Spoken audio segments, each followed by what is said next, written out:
아이들이 제일 싫어하는 게 있어요. 많이 있겠지만 그 중에 제일 싫어하는 거, 특히 학생들이 제일 싫어하는 거 뭘까요? 시험 보는 거 정말 싫어할 것 같은데요. 시험 보는 거는 좋은 거는 빨리 끝난다는 거 좋은데 그 시험 공부를 해야 되는 거, 특히 공부를 하는 아이들은 공부 때문에 스트레스를 받는 아이들은 정말 시험 때문에 힘들어할 것 같아요. 시험 점수 때문에 평가가 되고 기분이 올랐다 내렸다 하기도 하고 또 어떤 아이는 그 시험 때문에 너무 힘들어서 우울증 내지는 또 극단적인 행동을 하기도 하는 그런 걸 보면 참 시험이라고 하는 게 아이들에게 많은 스트레스를 주고 부담을 주는 건 분명해요. 근데 또 시험이 없을 수 없는 게 테스트가 되잖아요. 도구가 되고요. 이 아이가 그동안 어떤 실력을 쌓았는지 검증할 수도 있고요. 그러니까 뭐 수능 이러면 뭐 전국적으로 나라가 흔들리고 흥분을 하고 움직이고 막 그러게 되는데 이렇게 시험이라고 하는 것은 참 신경 쓰이게 되죠. 근데 어디 어린아이들만 학생들만 이렇게 신경을 쓰이겠습니까? 우리 부모님들도 같이 신경을 쓰입니다. 아직 저희들은 뭐 그렇게 큰 시험을 뭐 아이들 통해서 보고 있지 않기 때문에 괜찮은 것 같지만 그런데 지금도 초등학교 때부터 엄마들 아빠들은 아이의 시험에 굉장히 민감합니다. 그래서 뭘 본다 그러면 초등학교 1학년 2학년인데도 밤 12시까지 공부시키는 그런 부모님들을 제가 보면서 그렇게까지 공부를 해야 될까 저는 그런 쪽으로 생각을 하고 있는데요. 더 나아가서 애가 이제 고3이 되면 아이만 고3이 아니라 그 가족 전체가 다 고3이라 그러죠. 그래서 1년 내내 긴장하고 힘들어하고 하는데요. 아이도 스트레스를 받지만 엄마 아빠도 결국 그 상황 때문에 스트레스를 받고 어렵고 힘들어하는 건 마찬가지입니다. 공부는 아이들이 하는데 누가 제일 또 스트레스를 받냐면 부모님들이 또 같이 스트레스를 받으면서 요구하는 게 많아져요. 아, 이렇게 쓰면 좋겠고 저렇게 쓰면 좋겠고 자기가 보기에 이 학원이 날 것 같고 저 학원이 날 것 같고 어학연수를 보내줄까 뭐 이렇게 남들은 다 보내는데 나는 못 보내니까 좀 안타까운 마음 들기도 하고 뭐 이런 여러 가지 감정을 가지면서 하고 있고 또 대학을 가고 나면 이런 과를 공부해라 이런 직장을 나가라면서 아이들에게 공부하는 아이들에게 계속해서 부모님들이 이야기를 하고 강조를 하고 막 그렇게 인도를 하려고 합니다. 부모님의 눈에 보면 우리 아이가 조금만 더 노력하면 될 것 같은데 그게 안 해요. 그렇죠? 그걸 안 해. 조금만 더 했으면 좋겠는데. 근데 그러다 보니까 아이들을 움직이기 위해서 시큰둥해하고 있는 삐져 있는 아이를 달래보기도 하고 으름장 놓기도 하고 그러면서 억지로 막 공부를 시키고 있는데 그러다 보니까 아이도 힘들고 엄마도 힘들고 둘 다 스트레스를 받아가면서 이제 이렇게 살아가고 있는 게 우리 한국의 모습이고 우리 아이들의 모습이고 우리 엄마들의 아빠들의 자녀들을 향한 모습이기도 합니다. 그러나 정작 공부라고 하는 것이 아이들에게만 있는 것이 아니라 아이들에게만 스트레스를 주는 것이 아니라 부모님에게도 스트레스를 주고 부모님에게도 영향을 주고 있는 것처럼 결국 그럴 때 갖게 되는 그 상황들이 있습니다. 뭐냐면 조금만 더 해줬으면 하는 마음이죠. 삼자가 보기에 엄마 아빠가 보기에 얘가 이렇게만 해줬으면 하는 그런 생각을 하게 됩니다. 삼자이기 때문에 보게 되죠. 그런데 당사자는 어때요? 공부해야 되는 당사자는 너무 힘들어요. 너무 스트레스를 많이 받아요. 또 그런 이야기들이 다 도움으로 받는 것이 아니라 조언으로 듣는 게 아니라 스트레스를 받고 그것 때문에 힘들어하고 괴로워할 때가 더 많아요. 가만히 두면 더 할 텐데 오히려 더 자기를 해서 더 이야기를 하다 보니까 더 공부를 하기 싫다 이렇게 이야기하는 아이들도 있는데요. 우리도 삶을 살다 보니까 이런 경우들이 많은 것 같아요. 가만히 두면 다 알 것 같은데 가만히 두면 내 스스로 좀 극복해 나갈 것 같은데 옆에서 나를 가만히 두질 않는 거예요. 이렇게 저렇게 얘기를 막 해요. 또 나에 대해서 한 사람 한 사람마다 뭐라고 이렇게 지적할 것들이 많은지 계속해서 나에 대해서 이렇게 해라 저렇게 해라 이제 이야기를 하는 거죠. 개척교회를 하다 보니까요. 많은 분들이 이야기를 하는 것이 선입견이 있어요.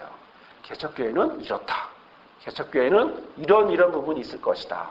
하지만 그들이 갖고 있는 선입견과 생각은 실제로 우리 교회와 상황이 맞는 게 아니거든요. 그런데 그들은 나에 대해서 우리 교회에 대해서 이렇다 저렇다 자기들이 갖고 있는 생각을 가지고 이야기를 하죠. 어떤 분이 있는데 교회를 왔어요. 교회를 오면 딱 보면 개척교회예요. 사람이 없는 거예요. 그러니까 무슨 생각이 들겠어요? 부담을 느껴요. 이야기해보지도 않아요. 우리 교회가 어떤 교회라고 하는지 관심도 없어요. 딱 하나 뭐만 있어요? 개척교회다. 고로 자기가 알고 있는 그 지식을 가지고 개척교회를 판단하고 그리고 한 번 왔다 가는 그런 모습을 하게 되죠. 저는 왜 이런 이야기를 서론에 이렇게 말씀을 드리냐면 내가 원하는 삶의 모습이 있고 내가 원하는 모양대로 가고 싶은데 실제로 내가 생각하는 것과 전혀 다른 그런 결과들을 나는 살아가고 있습니다. 나는 괜찮은데 상대방이 나를 볼 때 이렇게 저렇게 판단하면서 생각을 하고요. 나의 삶에 대해서, 내 생활에 대해서, 환경에 대해서 여러 가지 평가를 하게 되죠. 환경만 평가합니까? 아니요. 더 나아가서 나의 성격도 평가하고요. 나의 삶의 모습, 더 나아가 내 마음까지도 이렇게 저렇게 이야기를 하는 거예요. 마치 엄마가 아이한테 이렇게 저렇게 하라고 하는 것처럼 많은 사람들이 저와 여러분의 삶 속에서 이렇게 저렇게 이야기를 하고 이야기가 아니라 더 강조를 하고 조정하려고 하고 통제하려고 하고 이런 모습을 보게 되는데요. 여러분 이렇게 말하는 입장에서가 아닌 거꾸로 자기 입장에서 한번 생각해 봅시다. 하루 중에 우리가 어떤 생각을 제일 많이 할까요? 단편적으로 좋은 생각, 나를 기쁘게 하는 생각을 더 많이 할까요? 나를 힘들게 하는 생각, 나를 조종하는 생각, 나를 통제하려고 하는 것들, 나를 괴롭게 하고 슬프게 하고 하는 이런 것들을 더 많이 생각할까요? 그것 때문에 내 감정은 어떻게 될까요? 내가 가만히 있는데 내가 나의 삶을 최선을 다해서 살아가려고 하는데 많은 영향들이 내게 오는 거예요. 엄마가 자식에게 영향을 주듯이 다른 사람들이 나에게 계속해서 이렇다 저렇다 여러 가지 환경과 생각과 마음으로 계속해서 나에게 자극을 주고 있는데 나는 그 자극 중에 내 반응이 어느 쪽으로 흘러갈까를 제가 묻는 것입니다. 기쁜 쪽으로 많이 할까요? 아니면 나를 힘들게 하고 괴롭게 하고 열받게 하는 것들을 더 많이 생각할까요? 여러분 어떠세요? 하루 중에 떠오르는 생각 중에 기쁜 생각이 더 많아요? 여러분을 힘들게 하는 생각이 더 많아요? 제가 경험해 보니까요. 제 입장을 놓고 봐도 좋은 쪽보다는요. 나를 괴롭게 하고 나를 힘들게 하는 그런 것들을 더 많이 생각해요. 그래서 나를 즐겁게 하고 기쁘게 했던 거는 잘 기억이 안 나고 나를 힘들게 하고 슬프게 하고 괴롭게 하고 화나게 하는 것을 더 생각을 하는데 심리학자들이 연구해 보니까 사람들은요. 그것에 더 생각만 나고 끝나는 게 아니라 그 생각을 하면 거기에 뭐래요? 집중을 해요. 거기에 집중을 하고 파고들어요. 참 슬픈 일이에요. 내가 지금 좋은 생각을 하고 싶은 걸로 떠오르는 것이 아니라 오히려 나쁜 생각, 슬픈 생각, 나를 힘들게 하는 생각에 더 집착하다 보면 그러면 거기에 파고들다 보면 무슨 현상을 일으키냐면 이거를 심리학 용어로 오버띵킹이라고 그래요. 오버는 지나치다, 넘치다는 거고요. 띵킹은 생각하다니까 지나치게 생각한다는 거예요. 그러니까 그냥 지나칠 수도 있는 이런 것들을 나를 슬프게 하고 힘들게 하고 어렵게 하는 그런 것들은 더 집착하는 거예요. 더 집착. 더 생각하고. 그런데 저도 역시 마찬가지고요. 저도 이렇게 화나는 일, 슬픈 일을 생각해 보면 화났어, 슬퍼. 여기로 딱 멈추지 않아요. 그때 이랬어야 되는데. 내가 그때 이렇게 반격했어야 되는데. 왜 그때 못했지? 내가 다음에 만나면 꼭 이렇게 해줘야지. 슬펐던 일은 그때 그러지 말았어야 되는데. 이런 감정들을 굉장히 같이 하게 돼요. 무슨 말씀이냐면 어떤 한 생각을 하게 되면 생각으로 멈추는 게 아니라 파고 들어가요. 그 생각으로 집착해서 파고 쭉 들어가면서 그것이 나를 어떻게 해요? 힘들게 만들어요. 이게 오버띵킹이에요. 오버띵킹을 하면 우리나라 말로 표현하면 과대망상이라고 해야 될지 모르겠지만 적절하게 표현이 잘 안 되는데 지나치게 하나에 대해서 파고 들어가면 어떻게 될까요? 깊이 파고 들어가니까 어떻게 해요? 나오기가 힘들어지겠죠.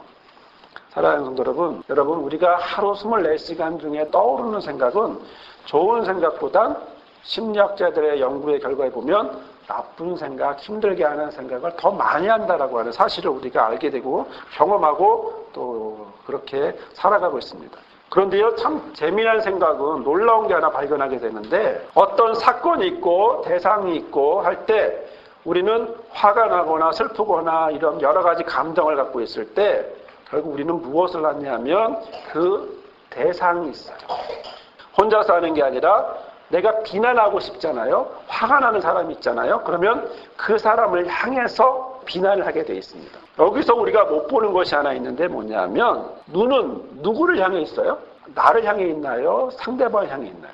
그렇죠. 상대방을 향해 있어요. 마찬가지로 나는 상대를 향해서 나를 보는 게 아니라 상대를 향해서 계속해서 이야기를 하게 되고 분노를 생각하게 되고 화를 생각해서 이제 슬픔을 생각해서 안에서 쌓이게 되는데 오히려 반대로 자기를 보게 될 때는 이것이 비난의 대상이 아니라 자책하는 모양으로.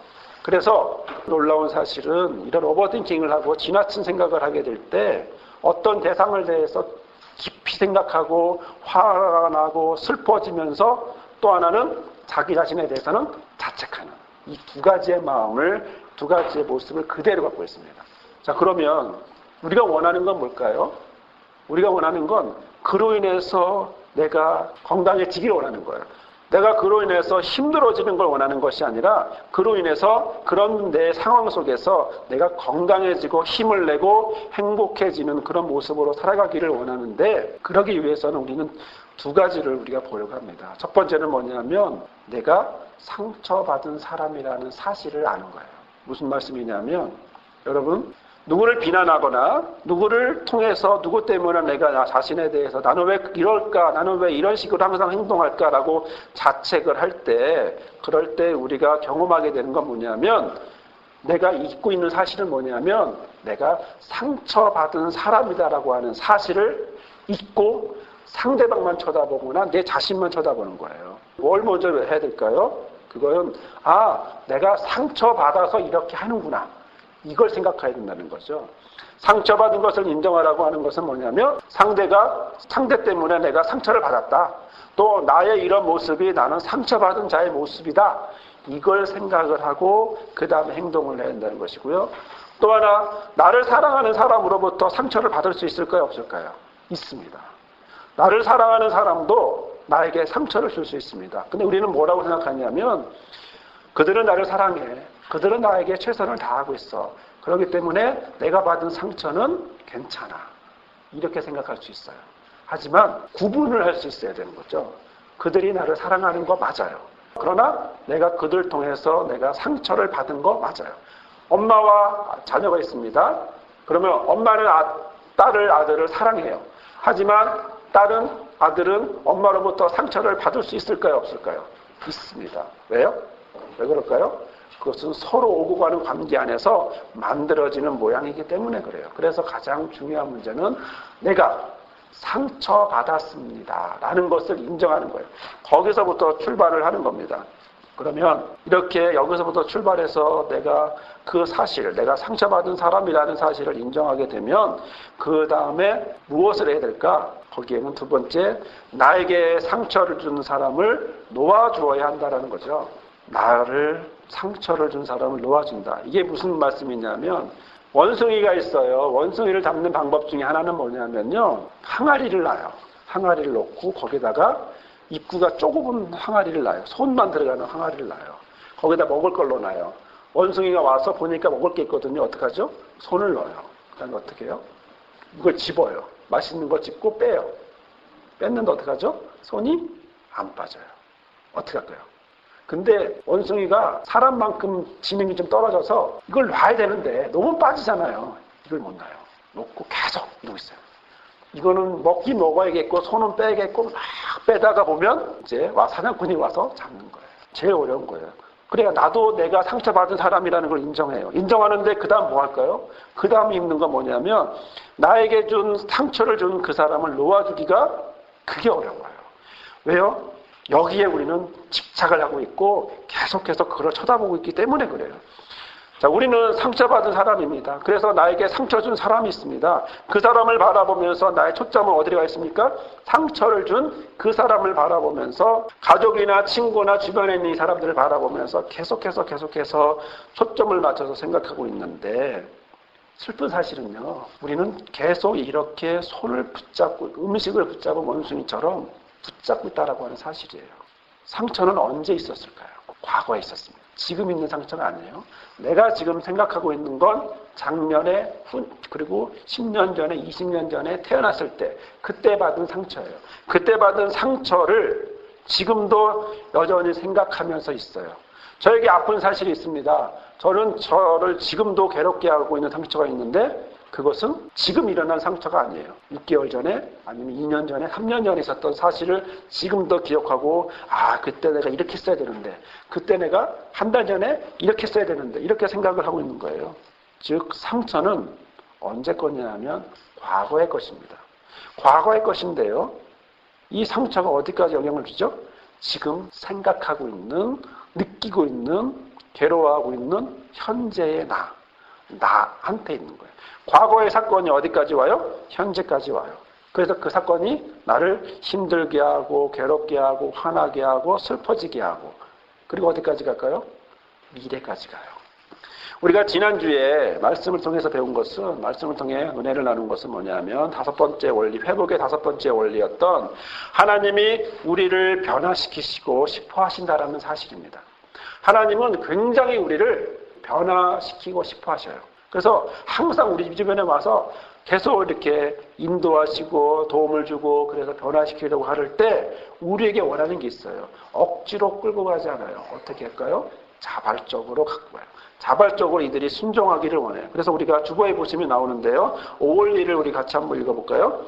나의 삶에서 하나님이 만들고 싶은 모든 변화에 자발적으로 순종하고 나의 성격상 결함을 제거해달라고 겸손하게 구합니다.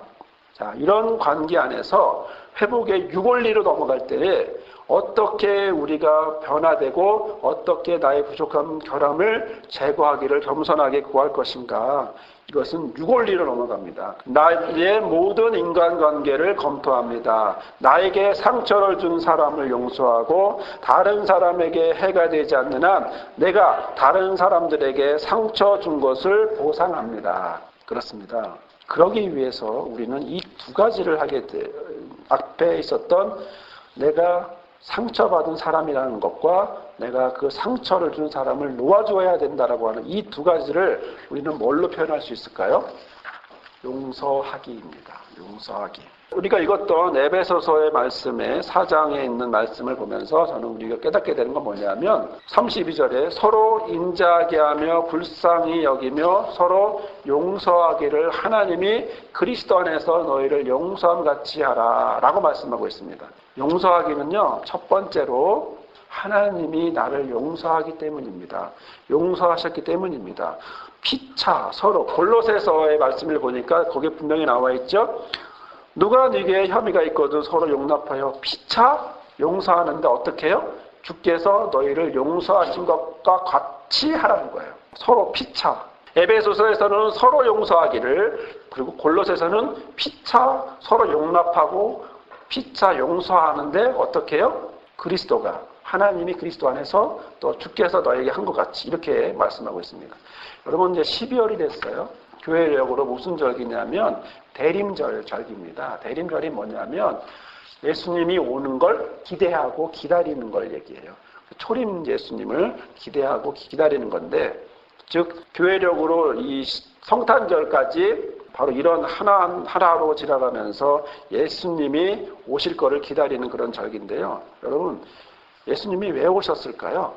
용서하기 위해서. 오늘 우리가 말씀을 읽은 것처럼 용서하기 위해서 오셨다라고 하는 사실입니다. 저는 이 말씀을 보면서 참 은혜가 된 게 뭐냐면, 용서는 누가 하는 걸까요? 누가 먼저 했을까요? 용서는 잘못한 사람이 나에게 와서 용서해 주세요 라고 말하면 용서해 준 걸까요? 내가 먼저 그 사람을 용서해 주는 마음이 있으면 그가 와도 용서해 줄 수 있지만, 그가 와서 용서해 달라고 말해도 싫어. 그러면 용서할 수 없는 거죠. 그런데 놀라운 사실은 뭐냐면, 하나님과 인간 사이에 누가 죄를 졌습니까? 인간이 죄를 졌습니다. 그런데 누가 용서를 해줘요? 하나님이 용서해 주세요. 성경에 나와 있는 에베소서와 골로새서에 있는 말씀처럼 하나님이 그리스도 안에서 용서하신 것 같이, 또 주께서 용서하신 것 같이 너희도 그러는 거예요. 너희도. 무슨 말씀이냐면, 용서는 누가 먼저 하는 거예요? 상처받은 사람이 먼저 하는 거예요. 상처 준 사람이 하는 게 아니에요. 상처받은 사람이 용서해 주는 거예요. 용서는요, 누구를 닮아가는 거겠습니까, 그럼? 하나님을 닮아가는 거예요. 하나님의 안에서 용서라고 하는 것은, 우리만 같으면요, 그냥 벌써 벼락을 때렸죠, 그렇죠? 내가 벼락이 있었으면, 진짜 인간들 한 사람 한 사람마다 마음에 안 드는 애들마다 벼락을 던졌어요. 그런데 하나님이 먼저 하신 게 뭐예요? 용서라는 거예요. 어느 정도로? 아들을 보낼 정도로. 이게 성경이 정말 놀라운 고백이고 정말 우리가 너무 높은 용서의 단계이면서도 부럽고 또 하나 어떻게 용서하는지를 보여주는 거예요. 모델이 있으면요. 그러면 우리가 모델이 있으면 우리가 그대로 행하기 쉽습니다. 예를 들어 뭘 만들고 싶어요. 조립을 만들고 싶어요. 그런데 뭐가 있어야 돼요? 설계도가 있어야겠죠. 장난감 만들려면 뭐가 있어요? 꼭 완성된 모양이 있고요. 그렇죠? 바깥에 그림이 있잖아요. 탱크를 만든다. 완성된 모양이 탱크 그림이 이렇게 있죠? 그 다음에 그 안에 뭐가 있어요? 설계도가 있어요. 조립하는 방법이 나와요. 그 방법과 마찬가지로 내가 용서를 하고 싶어. 용서해야겠어. 그것 때문에 내가 너무 힘들어. 그래서 내가 용서를 하고 싶어. 그런데 어떻게 해야 될지 모르겠어. 누가 하고 있어요? 하나님이 이미 용서하신 것을 우리에게 보여주셨어요. 완전한 모델로 보여주셨어요. 그 다음에 설계도를 보여주면서 이렇게 너희도 서로 용서해줘라. 서로라는 게 중요합니다. 서로. 일방적인 용서가 아니에요. 일방적인 용서가 아니라 서로 용서를 주고받아야 한다는 겁니다. 사랑하는 성도 여러분, 첫 번째는 왜 우리가 용서를 해야 되는가? 하나님이 우리를 용서하셨기 때문에 우리가 용서합니다. 용서하기 위해서, 그래서 용서를 위해 죽기 위해서 오신 예수님, 바로 용서의 순서가 무엇인지 예수님이 먼저 용서하시고 우리는 그를 따라서 용서하기를 배워서 행한다라고 하는 사실을 우리는 성경을 통해서 보게 되었습니다. 왜 용서를 해야 될까요? 두 번째는 원하는 무용지물이기 때문입니다. 무슨 말이냐면 분노는요, 상대방보다 누가 더 해로울까요? 내가 더 힘들어요. 지나가는 사람이 한번 탁 얘기하고 갔어요. 그 사람은 잊어버렸어요. 누가 괴로워요? 내가 괴로워요. 저는 우리 어머니가 최선을 다해 잘해줬는데 일방적으로 한마디 들었어요. 그 말 한마디가 어머니의 가슴을 찌른 거예요. 그래서 그것이 10년을 가더만요. 10년을 가면서 그때부터 엄마가 지나면서 당뇨도 걸리고 이렇게 걸렸는데 저는 보면서 10년 동안 우리 어머니는 그 말 한마디로 계속 생각하는 거야. 계속. 매일 그거 생각하고 그거 집중하고 거기에 빠져있는 우리 어머니의 모습을 보았습니다. 사랑하는 성도 여러분, 분노는요, 상대를 괴롭히는 게 아니에요. 분노는 나를 괴롭혀요. 나를 힘들게 해요. 그래서 과거에 있었던 그 일이 현재의 나를 괴롭게 하고 그다음 어디까지? 미래까지 이걸 나를 이끌어가요. 그러기 위해서 어떻게 해야 될까요? 앞에 말씀드렸던 두 가지. 첫 번째, 내가 상처받은 사람이다. 이걸 인정해야 합니다. 두 번째, 상처에서 회복되기 위해선, 고쳐지기 위해선 그 상처를 준 사람이 어떤 사람이든 간에 그 사람을 놓아줘야 합니다. 누구처럼? 하나님처럼. 누구처럼? 예수님처럼. 그래서 우리는 누구를 위해서? 나를 위해서 그 사람을 놓아줘야 합니다. 그 나를 힘들게 해줬던 그 사람을 놓아줘야 합니다. 그렇게 되면 거기에 주보에는 적지 않았지만 세 번째는 뭐냐면 나의 상처가 하나님의 평화로 바뀝니다. 나의 상처가 하나님의 평화로 바뀝니다. 자, 그러면 언제나 우리는 상처만 받고 있을까요? 그렇지 않습니다. 우리는 또 상처받은 만큼 상처를 주기도 합니다. 생각하지 못했던 모습이지만 내가 받은 상처가 너무나 크기 때문에 내가 누군가에게 상처를 주고 있다는 사실을 내가 모르고 있었을 뿐이지 실제로 우리는 서로 상처를 주고 있습니다. 그래서 피차 서로 용서하라는 거예요. 나는 누군가에게 분명히 상처를 주고 있어요. 약한 자에게. 내가 나의 분노를, 나의 감정을 쏟을 수 있는 자에게. 하나님이 우리에게 주신 것 중에 달란트 비유가 있는데요. 저는 달란트 비유를 보면서 참 감동스러운 건 뭐냐면 하나님이 무엇을 주셨을까요? 달란트 재능만 주셨을까요? 하나님 주신 건 뭐예요? 감정도 주셨어요. 놀랍죠. 하나님이 우리에게 주시는 희노애락이라고 하는 감정도 주셨어요. 감정도 주시고 난 다음에 우리에게 뭐라고 하는 거예요? 감정을 활용하라는 거예요. 5달란트처럼 2달란트처럼 활용하라는 거예요. 근데 우리는 어떻게 하고 있어요? 1달란트처럼 감정을 묻어놓고 있는 거예요. 슬픔 속에, 분노 속에 우리가 한 달러처럼 그대로 묻혀놓고 있는 게 아닌가 싶어요. 그러나 오늘 주께서 저와 여러분에게 말씀하시는 건 예수 그리스도가 하신 것처럼, 하나님이 하신 것처럼 어떻게 해요? 피차 용서하고 서로 용서하라는 거예요. 우리에게 주신 감정의 모든 이런 주신 은혜가 있는데 이것들을 골고루 활용할 수 있도록, 하나님이 우리에게 분노를 주셨지만 그렇다고 분노만 주신 게 아니라 뭐도 주셨어요? 기쁨도 주셨어요. 극복할 수 있는 힘도 주셨어요. 많은 걸 주셨어요. 그런데 우리 뭐만 붙잡아요? 하나만 붙잡고 그리고 파고 들어가요. 파고 들어가다 보니까 다른 게 안 보여. 나는 뭐만 남아요? 분노만 남든지 슬픔만 남든지 우울만 남든지 거기로만 빠져들어가는 거죠. 사랑하는 성도 여러분, 우리가 서로 피차 용서를 구해야 될 사람이 있음을 우리가 잊지 말아야 되겠습니다. 왜요? 나도 상처받은 것처럼 나로 인해서 상처받은 사람이 있기 때문에 그렇습니다. 그러기 위해서 나의 삶을 뒤돌아봐야 합니다. 잘못한 일을 목록을 만들어 봐야 될 것이고요. 나라면 어떻게 보상할까 하고 보상하고 싶은지 생각해 보아야 되고요. 그 다음에 삶의 초점을 다른 걸로 맞춰줘야 합니다. 다른 걸로. 내가 지금까지 이것이 당연하다고 느꼈던 이것이 이제는 어떻게 해요? 하나님 은혜 안에서 다른 모양으로 맞춰질 수 있도록 해야 한다고 하는 사실입니다. 그러나 우리가 용서를 구한다고 했을 때 상대방이 준비가 안 됐는데 용서를 구할 필요는 없어요. 상대가 준비가 되었을 때 우리가 그때까지 기다려야 돼요. 우리 잘못한 것이 있다면, 그리고 또 하나, 용서를 구하고 싶은데 이 세상에 안 계실 수도 있잖아요. 그렇죠? 그럴 때는 여러 가지 방법 중에 있는데 하나는 빈리자 기법을 통해서 이야기할 수도 있어요. 상대방이 나의 용서를 받아줄 상황이 아닐 수도 있어요. 나는 용서를 구하고 싶어. 그래도 용서를 하려고 그래. 그런데 상대방이 아직 준비가 안 됐어. 어떻게 해요? 가서 용서를 구하나요? 그러면 더 불을 일으키는 거잖아요. 그러니까 그럴 때는 가장 적절한 시기에 가장 적절한 태도를 가지고 적절성을 가지고 우리가 그 보상을 해줘야 된다고 말씀을 드릴 수 있습니다. 사랑하는 성도 여러분, 우리는 원망하는 사람에게 초점이 맞춰져 있습니다. 화가 난 사람, 슬픈 사람, 나를 힘들게 하는 그 사람에게 초점이 맞춰져 있어요. 저는 그것을 제 삶을 통해서도 고백합니다. 그리고 하루 24시간 중에 계속 떠오르는 그 사람이 떠올라요. 그렇지만 놀라운 사실은 그 사람이 누구를 지배하고 있을까요? 나를 지배하고 있다는 거죠. 나는 그 사람에 대해서 화가 나고 슬픈 감정을 떠올라서 오버띵킹하면서 계속 얘기하고 있는데 실제로 누구에게 영향을 받고 끌려가고 있어요? 그 사람에게 영향받고 끌려가고 있는 거예요. 나는 계속 끝없이. 다르게 표현하면 내가 그 사람이 나를 지배하도록 내가 허락해 준 거예요. 너는 계속 나를 괴롭혀 라고 계속해서 생각한다라고 하는 것은, 그 사람에게 초점이 맞춰져 있다라고 하는 것은, 그래 나를 괴롭혀도 돼, 나를 괴롭혀 하고 있는 것과 똑같은 거예요. 아까 말씀드린 것처럼 과거의 그 사건이 현재의 나를 그리고 미래까지도 지배하도록 나를 계속 괴롭히고 있는 거예요. 어떻게 해야 될까요? 우리가 하나의 초점을 맞춰져 있기 때문에 그렇습니다. 이 초점이 바른 것인지 바르지 않은 것인지는 우리가 성경을 통해서 분명히 알 수 있습니다. 하나님이 하신 것처럼, 예수님이 하신 것처럼 피차 용서한다면 내가 먼저 용서하고 그가 용서를 받을 만한 준비가 될 때까지 또 기다려주는 이런 과정이 필요하다고 하는 사실이죠. 사랑하는 여러분, 여러분을 힘들게 하는 사람이 있습니까?